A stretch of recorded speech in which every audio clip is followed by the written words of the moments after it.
On today's show, what would the 2015 NHL Draft's top 20 look like in a redraft? Find out today on Locked On NHL Prospects. You are Locked On NHL Prospects, part of the Locked On Podcast Network. Your team every day.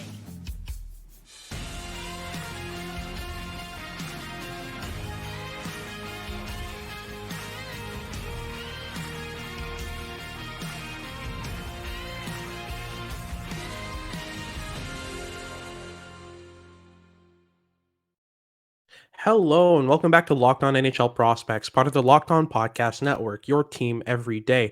On this podcast, I break down everything prospects related for you 5 days a week, Monday to Friday. I am Hadi Kalikesh. I'm a scout and prospect analyst across multiple platforms, including this one. And today, I will be breaking down the top 20 of the 2015 NHL Draft if we were to redraft this class. So I'll be breaking down that for you with honorable mentions as well and breakdowns of each player's career so far. But before I get into any of that, I just want to remind you to like and subscribe if you're watching on YouTube and to follow along on your favorite podcasting platform every day and make us your first listen of the day. It's always much appreciated. So, I'll get right into it here with the honorable mentions that I wanted to discuss before we get into the top 20. We'll work our way up. Now, I wanted to mention first two excellent selections by the Edmonton Oilers that were outside of the top three rounds. First, they selected Ethan Bear at 124th overall in the draft. So that's a mention I wanted to add in here. And also, they drafted John Marino at 154th overall. Obviously, they didn't manage that pick well and ended up trading him away for bits, but this was an excellent pickup from them at 154. Their scouts definitely saw something interesting in Marino. After that, a couple other honorable mentions. Connor Garland, he was the 123rd overall pick in the 2015 draft by the Arizona Coyotes. He barely missed out on the top 20 here. So that speaks to the amount of value that he added there at 123rd for the Coyotes. And then I also wanted to mention Denis Gurianov of the Dallas Stars, who has had a pretty good career so far, a really good defensive forward with some offensive value. I thought he deserved a mention. And finally, Dylan Strome, the third overall pick in the 2015 draft, barely missed a cut in the top 20. So those are my five honorable mentions for the top 20 of the 2015 draft. Now let's get right into pick number 20. For me, the 20th best prospect from the 2015 draft is Andrew Mangiapane of the Calgary Flames. He was drafted 166th overall in the 2015 draft. So, very good late round value there from the Flames. He's an analytical darling. He does a lot of the very good things. The small details in his game are very polished. And on top of that, he had a career year last season with 35 goals and 20 assists for 55 points in 82 games.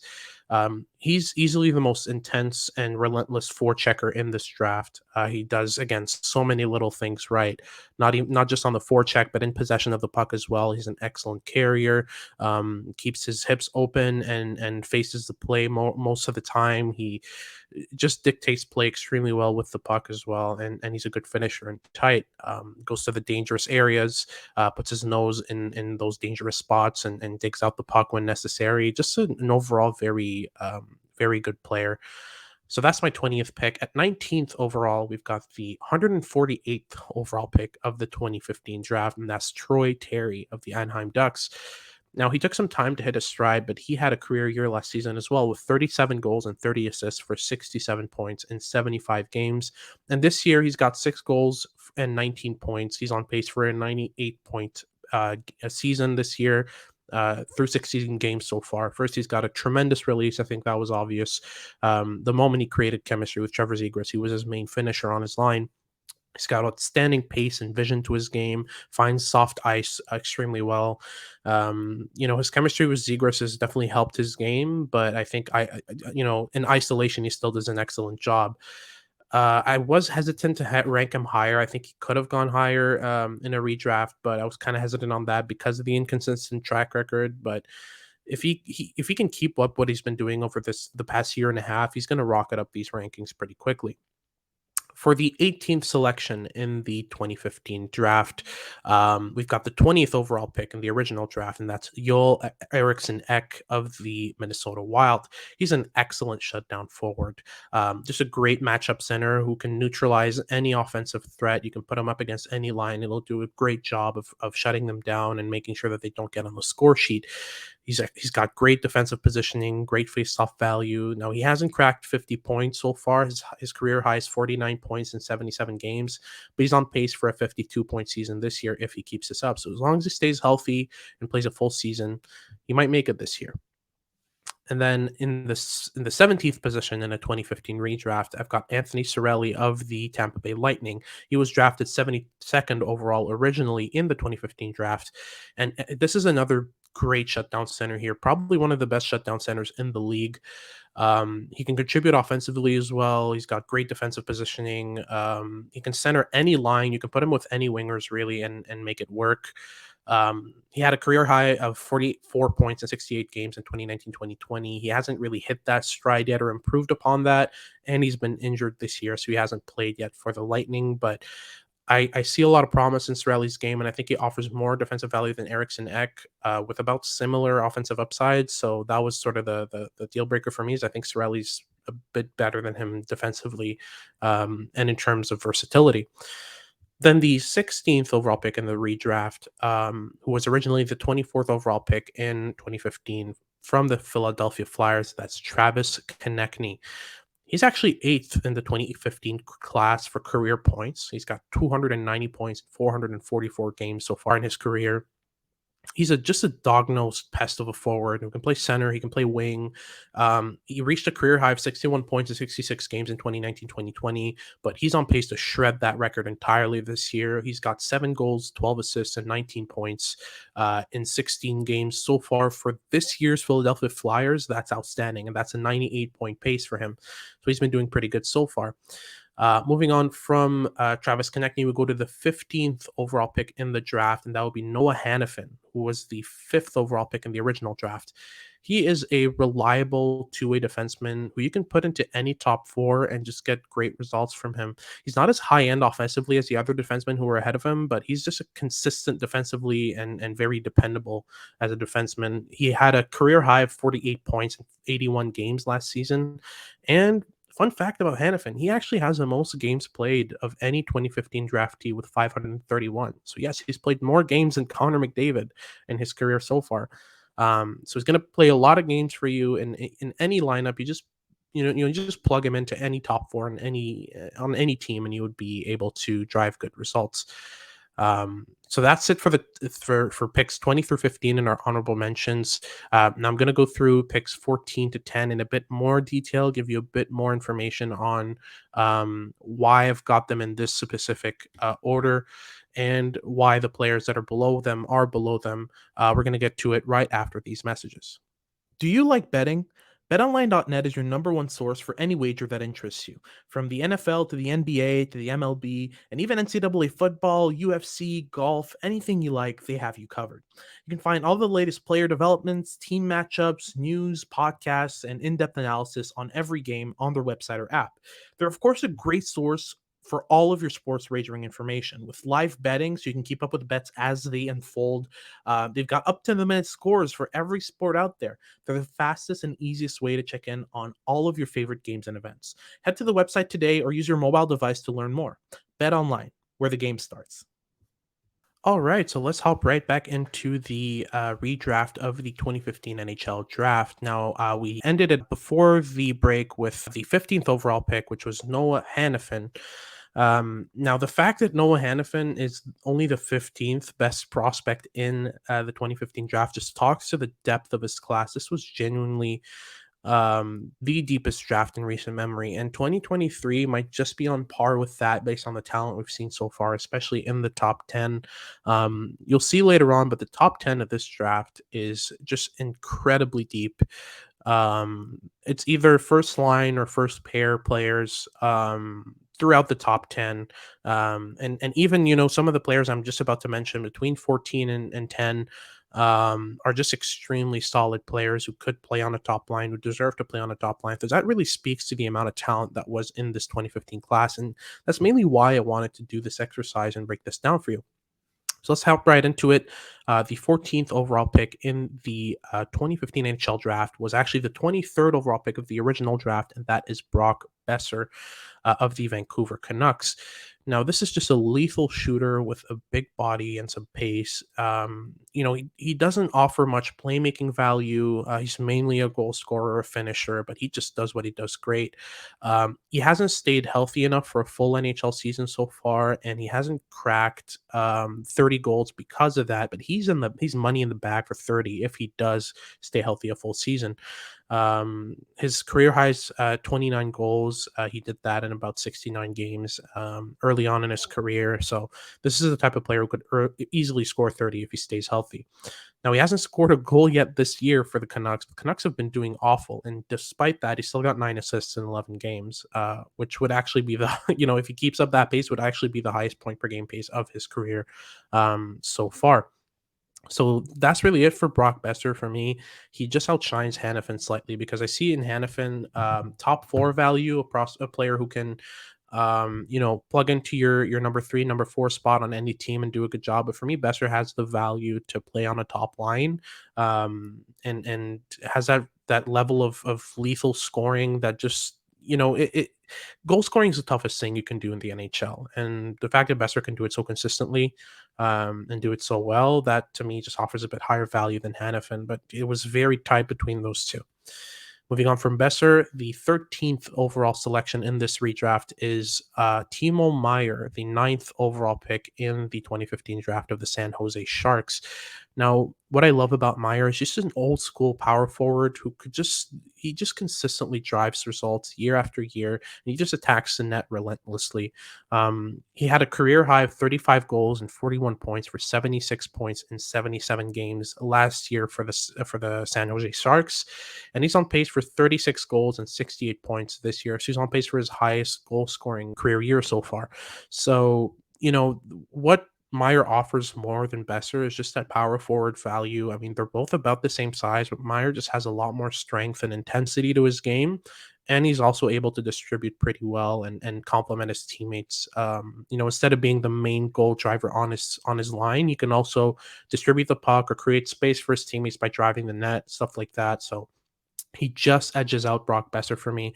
And the fact that he's able to put up a point per game pace. He almost did it last year. Is 1 point shy of a point per game pace. And I think if he had stayed healthy a full season, he probably would have gotten to a point per game.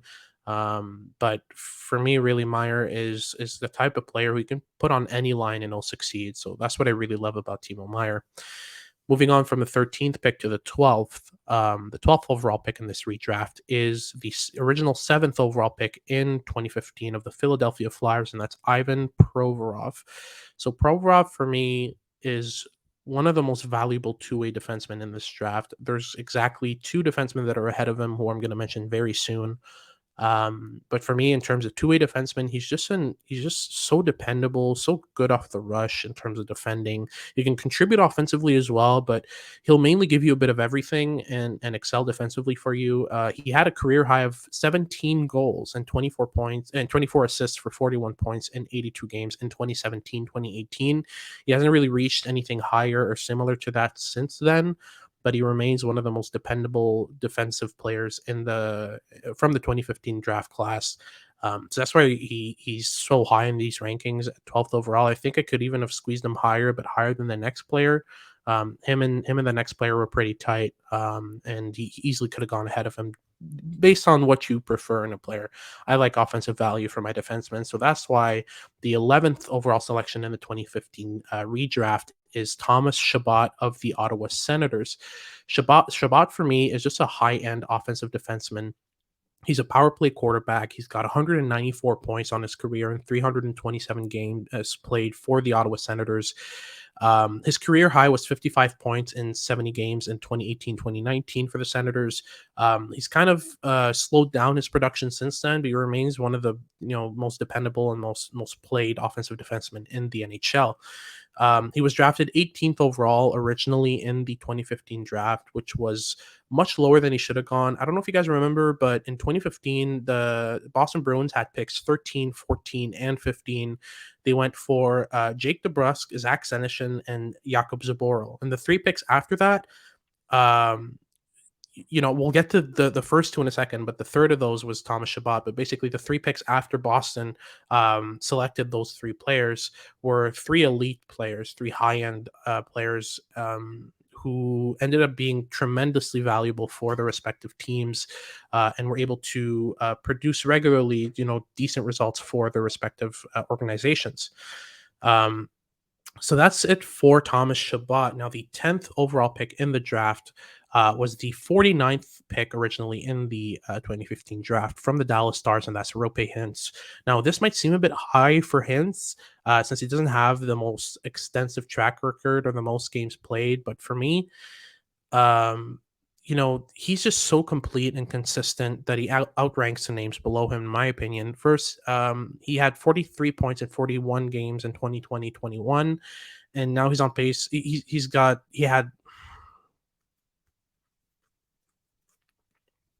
So first he had 43 points in 41 games in 2020-2021. The next season, which was last year, he had 37 goals and 72 points in 80 games. And now this season he's got 20 points in 16 games, which is on pace for above 100. So his progression over the last few years has been remarkable, especially in terms of goal scoring, but he's one of the most defensively reliable forwards. He's an analytical darling. He's a player who's going to give you more or less the same on every night, and you can depend on him and play him on any line, and it'll do great. So that really sums it up for the picks 20 through 10. Now we're going to go into the top 10 and break down the players that are within that right after these messages. All right, so we're back to discuss picks 9 through 1 in the redraft of the 2015 NHL Draft. Now, a lot of the players mentioned here, if not all of them, are elite players or top line players and are in that range. So most of us have already seen them quite a lot and know a bit about them. But I'm still going to go through some of them and sort of break down their games for you. So the 9th overall pick in the 2015 redraft is the 8th overall pick in the original draft by the Columbus Blue Jackets, and that is Zach Werenski. So Werenski, for me, is the best defenseman in this class. He was the 3rd defenseman to be drafted after Noah Hanifin and Ivan Provorov. But for me, he's just outshone them so clearly so far. He's just an elite defenseman, someone who's going to just drive offensive results for your team, but also shut down the best elements on the opposite team with regularity, night in and night out. The value that he offers here at 9th overall, I mean, there was an internal debate for me in terms of whether he should be ranked higher above the 2 or 3 names ahead of him. But for me, those forwards just outshine him by a bit. So for me, he stays at 9th overall. I think he's comfortable in that range, but definitely the best defenseman for me of this class in 2015. Moving on from Werenski, we've got the 8th overall pick, who was originally drafted 17th overall from the Winnipeg Jets. It's Kyle Connor. For me, he's one of the best and most consistent goal scorers in the NHL, bar none. He's a great skater. He's a threat from everywhere. He can drive results for his line consistently and off the rush, especially if you give him an inch of space to skate into and pull off a shot, you're in danger. He's also really good from the half wall on the power play, just a very versatile scorer. He also has a playmaking touch, which is pretty impressive, but mainly it's the goal scoring that puts him up here. Again, goal scoring is the toughest thing to do in the NHL, and he does it with a level of consistency that's unmatched. Then after Kyle Connor, we've got the 7th overall selection in the redraft, the 16th overall pick in the original 2015 NHL draft, and that is Matt Barzal from the New York Islanders. Barzal, to me, is a top 3 transition player in the NHL. I think the only 2 centers that are better in transition than him are Jack Hughes and the 1st overall pick in this draft. I don't think it's really a spoiler. It's Connor McDavid. But for me, he's an elite skater. He's an elite playmaker. He's going to give you results night in, night out. He's been struggling offensively as of late, and he does have his dry spells, which is why he isn't higher in this draft. But if I were to bet money on one forward to get the puck from the defensive zone to the offensive zone in possession, he's one of the players I think of immediately. So that's why he's ranked this high. And yeah, he was one of the players that was selected immediately after the 3 picks that Boston had. So it was Matt Barzal, Kyle Connor, and Thomas Chabot, the 3 players who were selected after Jake DeBrusk, Zach Senyshyn, and Jakub Zboril by the Boston Bruins. So they did not do a good job there. 3 elite players selected right after their picks. So moving on from pick 7 to pick 6, the 6th overall player in this redraft from the Carolina Hurricanes, the 35th overall pick in the draft, Sebastian Aho. Aho to me is one of the most valuable centers in the NHL for how versatile and complete he is. There are very few elements of his game that are lacking, if any. He's great defensively. He's a tremendous goal scorer. He can be a threat from the half wall or in tight or from afar. Great playmaking touch. He understands the ice really well, sees his teammates, understands their routes, and plays pucks into them exceptionally well. There's just so much to like about Sebastian Aho, and he barely missed out on the top 5 for me. But yeah, he's one of the most valuable players in this draft, and he was selected outside of the first round, which is really outstanding. That just speaks to how deep this draft was. There were some blunders in the first round, as I just mentioned, with the Bruins and other teams into as well, such as the Canadians. But to get an elite player outside of the top 30, it really just speaks to how good this draft was. Moving on to pick number 5 from the Buffalo Sabres, the 2nd overall pick in the original draft and the 5th pick in this redraft is Jack Eichel. Eichel, to me, his production hasn't been up to par before the season. Has been doing pretty well this year, but for me, it's just he's got an elite skill set. I don't think he is. I don't think he outplays the 4 players that I have ahead of him at this moment. But for me, he's he's a type of center you can build a franchise around. And the Vegas Golden Knights have invested a lot of picks and prospects and players in getting elite talent. I think they've done a good job with Eichel with what they gave up. But there's still that question about production to me. It hasn't reached the level that I think it can. So that's why the players ahead of him are ahead of him. But there's an argument to be made between picks 2 and 5 that were pretty interchangeable. You'll see they're pretty tight and pretty close in terms of strengths and value. But for me, Eichel is the 5th pick so far. Then the 4th overall pick in the 2015 redraft, the 10th overall pick in the original 2015 draft of the Colorado Avalanche is Mikko Rantanen.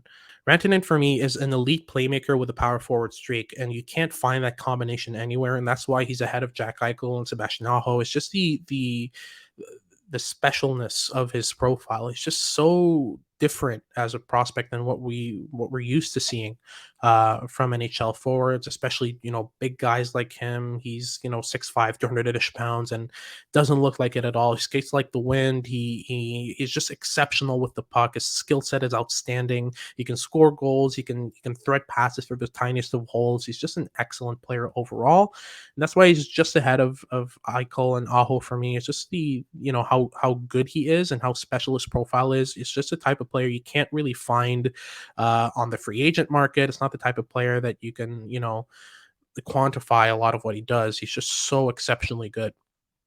Moving on from pick 4 to pick 3, the 3rd player in the 2015 redraft was the 4th overall pick in the original draft, and that is Mitch Marner of the Toronto Maple Leafs. Marner, for me, he's in the same category as Rantanen and Eichel. For me, they were really interchangeable, and I had some doubts about who goes first and all that. But for me, Marner's production puts him over the edge. Yes, he has a tremendous center in Austin Matthews to complement him, but man, Marner is he's an elite player as well. His vision, his playmaking, I don't think I can count many players in the NHL who have better playmaking than Mitch Marner. There's a reason he works so well with Austin Matthews, and it's because he can find the smallest of seams and exploit them. He can open up ice for himself to thread passes through. He can play pucks behind his back. He's got eyes in the back of his head. It's just his playmaking skill set is next to none, and on top of that, he's one of the best skaters in the NHL. So he offers a lot of value offensively. I don't think he's the best offensive player, but the elite offensive, skill set that he brings and the production that he's had so far in his career just place him above those 2 players for me so far. Then we get into the top two, and this might surprise you a bit, but the second overall pick in the 2015 redraft was the 135th overall pick in the original 2015 draft, and that is Kirill Kaprizov of the Minnesota Wild. For me, what Kaprizov has shown so far in his young, short career after coming over from Russia, in his mid 20s, he's just shown that he's one of the best players in the NHL. He's an elite skater, an elite stick handler, an elite shooter, and an elite playmaker. He can do it all. And for me, that's invaluable when you're looking at a skill set from a player. Kaprizov he has everything you could ask for from a winger. And even from a center, he offers some defensive value as well. He does some good things in his own zone. Great transition player. He's one of the best at getting pucks to the net and doing good things with it in the offensive zone. I mean, what more could you ask from an elite player? For me, he's the second best prospect from his draft, and it's just outstanding to me that he slipped 135th. The Russian factor should not be as big of a factor as it is, and we've seen it even more accentuated in the 2022 draft. You have players like Gleb Cherkasov and Vladimir Grudinin, and a lot of other very good Russian prospects who slipped much further than they should have, and that might make their teams look like geniuses just because they took a chance on a Russian and sort of ignored the Russian factor. So that's outstanding to me. And then naturally, the first overall pick in the 2015 draft, I don't think this is any surprise, is Connor McDavid. McDavid is a generational, era-defining, franchise-changing center.